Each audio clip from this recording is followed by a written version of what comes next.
wonderful English idioms in use, intermediate, and we're going to go straight down to chapter 49. I'm going to do this quite quickly because I need to get ready. I'm decided I'm going to go out on the sea again today. This is not very warm. It's 19 degrees, but I don't care about that. Just want to get out and get away from the home, really, and be out on the sea. It's a lovely feeling of freedom I get when I go out on the sea. That's why I try to spend most of my free time out on the waves. So bones, shoulder, arm, and leg today, idioms with these four words. The very first idiom we come across is I have a bone to pick with you. This is a very common idiom, and it means I have a topic to discuss, strangely enough. Yeah, I have a bone to pick with you means I have some kind of topic. Quite often, it's something that has annoyed you, something that has irritated you, and say, oi, I've got a bone to pick with you, meaning I want to talk about something you have done that has annoyed me. Yeah, usually it's that. But it comes from when animals pick the flesh off bones when they eat their prey. Yeah. So let's maybe make this a bit bigger, maybe a bit smaller. Yeah, that's the association. Strange though that we use it for when we, some kind of something you have done has irritated me and I want to discuss it. Okay, I can feel it in my bones means I'm absolutely sure that this will happen. Yeah, it's when she's going to get that job. I can feel it in my bones. It means I am sure that this will happen. How best to use the money we raised has become a bone of contention. If something is a bone of contention, then it is a controversial topic that you are arguing about. A bone of contention. It's a point of argument. Yeah, so you might say, money often becomes a bone of contention in relationships. I think when people have romantic relationships, money very often becomes a bone of contention. But it could be something else. It could be not money, but I don't know. It could be the job that somebody does becomes a bone of contention. Maybe, I don't know, maybe the husband, it works abroad a lot and spends a lot of his time abroad, and his job becomes a bone of contention because his wife would like to see him more often, something like that. So a bone of contention is something that you argue about. Yeah, remember, it's a controversial topic that you argue about. Let's try and get to the bare bones of the problem. The bare bones are the most basic parts of the problem, most basic aspects of the problem, the heart of the problem, the core of the problem. Yeah, that's the kind of idea. Let's keep going then on to shoulder and arm. Shoulders support or carry things. So when you say, well, this hasn't got much to do it. When you say somebody has a chip on their shoulder, it means that this person is a really negative, nasty person who blames other people for what goes wrong in their own life. They always blame other people, so they have a chip on their shoulder.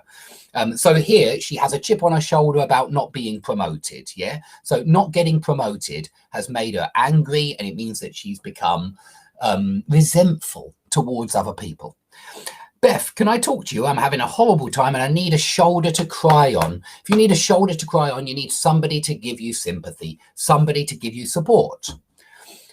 You are not alone in your fight against the authorities. We will stand shoulder to shoulder with you. Yeah, so I'm sure you all stand shoulder to shoulder with me against all of this rubbish that's been happening since March 2020.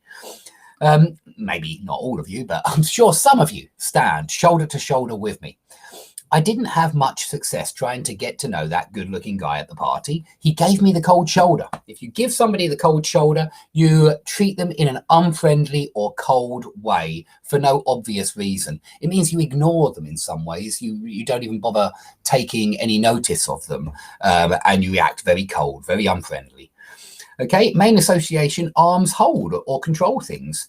So I didn't really want to do the job, but he twisted my arm and I said, yes, he persuaded me. He convinced me. He twisted my arm, yeah, behind my back. And I went, okay, I will help, yeah. That's the idea, that you twist somebody's arm and eventually it's so painful that they say, oh, yeah, okay, yes, I'll do what you want me to do. Okay, I don't really want to talk to her. I've been trying to keep her at arm's length, hold her at arm's length, keep her away. Yeah, if you keep somebody at arm's length, you don't like them, you want to keep a distance. Well, maybe you like them, but you want to keep a distance. Normally, you keep somebody at arm's length because you don't like them. Okay, I haven't really won the lottery. I was only pulling your leg. Yeah, messing about, tricking you, trying to fool you. That's the kind of thing. Joking is pulling your leg, but it can mean a practical joke where you deceive somebody. He'll find it difficult to convince the police that he's innocent. He hasn't got a leg to stand on. This idiom is a great one, but I want to make it clear that it means that you have nothing to support your claim or your position, and it's very often used in court, in legal proceedings.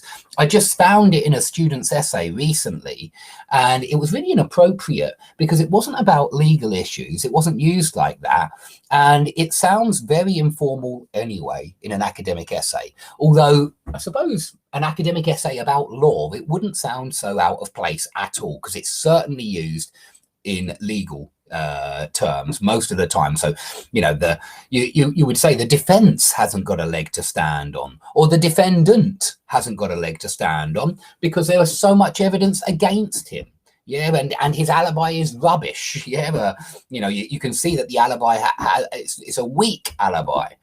Okay, so if you have any questions about these idioms, now's the time to ask, but I am going to disappear probably before you've managed to type it in.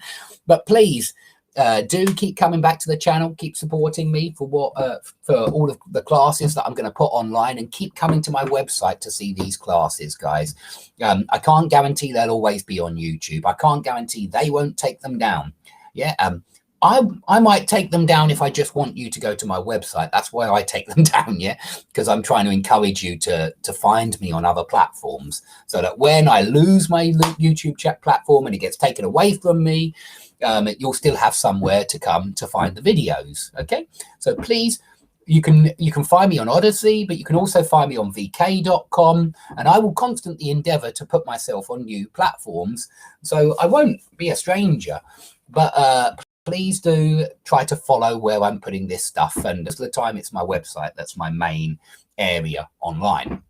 Okay, so thanks everybody for watching the vocabulary class, and I hope to see you all soon.